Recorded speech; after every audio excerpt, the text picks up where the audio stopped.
pemirsa masih bersama kami di Lunch Talk dan kembali lagi banyak penelpon siang ini rupanya ya, Ve ya. Ya, kalau makanya saya bilang kalau bahas anggota dewan itu atau mungkin karena Prof Hamdi sama Bu Tika narsumnya. Kita jadi bergosip siang-siang tapi membicarakan kelakuan para anggota dewan ini ya. Buat kebaikan kita. Buat kebaikan kita. Perbaikan. Ya. Kita pengen berbaik. Nah, ini kan otokritik buat demokrasi kita kan.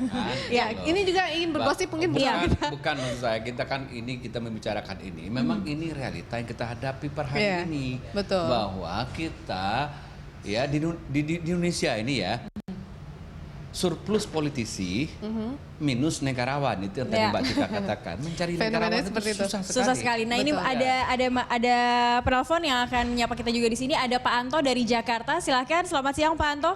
Halo, selamat siang. Halo. Iya, selamat siang Pak Anto. Suaranya lebih lantang ya Pak ya? Iya. Ini kalau kita bicara dengan gaya hidup anggota dewannya saat ini, itu sebenarnya sudah memiriskan untuk rakyat-rakyat Indonesia saat ini gitu loh. Kalaupun dibilang dengan kejadian yang baru terjadi saat ini itu sebenarnya kalau benar-benar penindakan itu dilakukan, itu akan tiap hari akan banyak yang akan tertangkap seperti itu.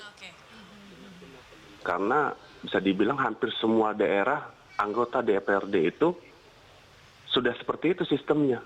Dengan melakukan tindakan-tindakan yang melakukan mungkin KKN kah itu yang akan diperbuat. Atau penyuapan. Artinya menurut Pak Anto ini sebenarnya anggota dewan kita lebih banyak lagi yang berkelakuan hidup mewah atau melakukan tindakan yang tidak baik. Itu mungkin memang benar sudah banyak itu oknum-oknum yang seperti itu. Mungkin ada yang baik. Sudah bukan rahasia lagi ya?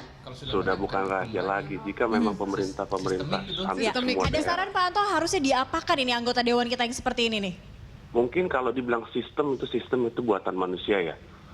Bisa aja dimanipulasi, tetapi jika memang watak dan moralnya sudah benar-benar sudah lebih baik, mungkin itu akan berubah dengan sendirinya jika pemilih-pemilih pun dengan bijak memilih calon-calon yang akan mewakilkan mereka di gedung-gedung DPR itu, gedung-gedung DPRD itu.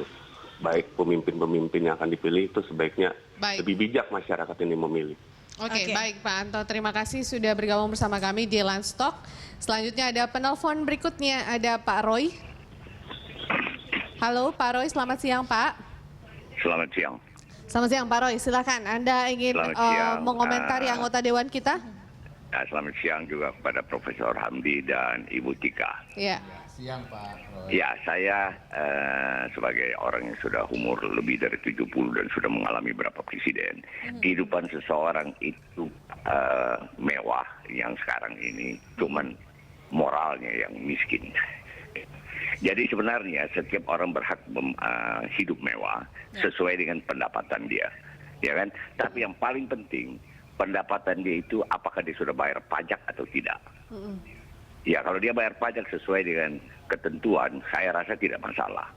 Ya, apalagi kan pajak itu bisa dipakai juga untuk kepentingan rakyat banyak. Ya, baik Pak Roy. Ya, itu aja. Pak. Kalau misalnya makanya Direktur Jenderal Pajak harus harus lebih berani, ya kan, memeriksa laporan pajak mereka. Mereka tidak apa-apa. Saya sudah hitung secara kasar. Seseorang yang memperoleh pendapatan 150 juta sebulan, dalam 2 tahun belum tentu dia bisa beli Jaguar.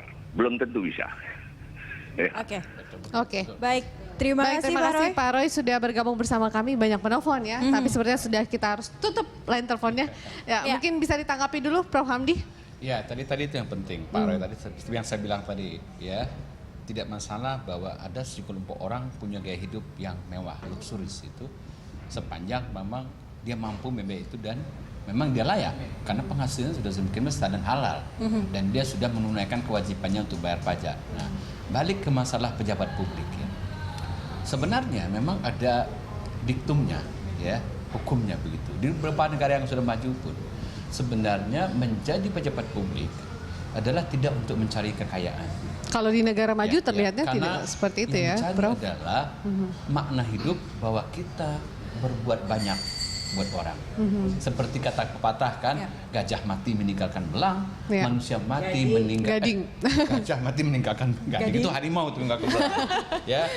Ya, manusia mati meninggalkan amal perbuatan, meninggalkan jasa, meninggalkan legacy, meninggalkan sesuatu yang dikenang oleh orang sebagai perbuatan baik buat publik. Nah, pejabat publik mengambil buat publik. Nah, sungguh pun di negara maju sebenarnya gaji pejabat publik juga tidak rendah. Dia tetap di atas agak rata-rata sedikit ya. Tapi sebagai pejabat publik dia sadar bahwa dia menjadi role model, menjadi teladan, menjadi panutan. Walaupun dia sanggup, dia tahan keinginan untuk bermewah-mewah itu. Karena dia ingin memberikan contoh. Itu poinnya tadi. Itu yang dikatakan Pak Ahok tadi juga kan. Kalau mau jadi pejabat publik siap untuk miskin atau tidak. Kalau mau menjadi bermewah-mewahan, jadilah pengusaha, jadilah artis mungkin kalau kaum jet set begitu itu ya. Kalau misal sama juga kalau orang memilih mau jadi dosen itu ya pengabdian, nggak akan bisa kaya juga. Siap untuk bersiap untuk itu. Berarti kan terakhir, jadi supaya anggota dewan kita tidak hanya kaya harta tapi juga harus kaya moralnya, kaya hatinya. Karena ini tidak ada sekolahnya, apa sebenarnya yang harus dilakukan untuk periode berikutnya supaya tidak terulang lagi seperti ini? Anggota dewan kita masuknya bukan di gedung DPR tapi malah ada di KPK seperti itu. Sistem rekrutmennya mesti diperbaiki, direvolusi abis-abisan. Ya. Jadi memang di parpol sendiri itu harus diajarin, harus belajar ya untuk merekrut anggotanya sendiri itu yang lebih benar. Ya, jadi buat saya sih ini sistem rekrutmennya juga hancur lebur gitu ya, dan nggak ada tuh edukasi misalnya minimum harus gimana. Rame-rame itu pada beli ijazah ya kan. Kemudian juga surat kelakuan baik. Saya aja kalau ngapa-ngapain diminta surat kelakuan baik. Nah ini kan enggak, karena semua udah dianggap baik. Ternyata yang tadi Prof bilang ya, ternyata emang dari keterangan bebas narkoba ini wajib, dan ini ibaratnya kayak karyawan mau masuk kantor, ketat loh. Nah apalagi buat DPR harus ketat. Jadi buat saya KPU pun harus berevolusi juga dengan sistem rekrutmen. Sebelum sistem rekrutmen berubah, kita akan mengulangi lagi kualitas anggota DPR seperti yang sekarang. Jadi buat saya kalau ini banyak penyimpangan, pelancangan, saya sih santai aja. Ya memang bukan negarawan kok. Dia memang harusnya begitu kelakuannya. Tapi kita juga nggak bisa membiarkan mereka duduk di Senayan sebagai wakil-wakil rakyat kita ya Bu. Vero sudah duduk. Untuk selanjutnya maksudnya ya Bu. Harus diperbaiki adalah sistem rekrutmen itu tadi. Dan tentunya ada kalau perlu ya matrikulasi, kalau perlu matrikulasi sebelum di sana pada saat masuk ke parpol ya nggak tahu, tapi intinya sih saya memang pengen jumlah negarawan ini banyak biar seru gitu loh, kayak pemilihan presiden di Amerika Serikat sekarang gitu ya. Engkel-engkelannya tuh cerdas ya, walaupun Trump sendiri nggak populer ya, tapi gayanya dia ya tetap sebagai politisi. Jadi negarawan bukan jutawan akhirnya yang ada di dalam sana. Orang juga tidak melihat lagi dia jutawan ya, tapi sebagai calon presiden. Dan ini juga dialog ini juga sebagai semacam informasi kepada bapak-bapak anggota dewan yang terhormat agar kiranya mungkin gaya hidup yang super mewah yang saat ini ditampakkan tinggalkan. Setidaknya berbanding sebanding. Buat lagi keyakinan masyarakat bahwa kita secara bernegara, berbangsa menuju ke masyarakat yang hedonistik itu, menuju ke masyarakat materialistik itu kan harusnya yang atas beri contoh. Pak Presiden mengasih contoh sebenarnya, dia lebih sederhana kan. Gubernur DKI Jakarta juga sudah memperlihatkan itu, betul. Banyak sosok yang sudah melakukannya. Saya cuma satu kata. Katanya Ojon Deso. Ojon Deso. Itu maknanya banyak loh. Kampung.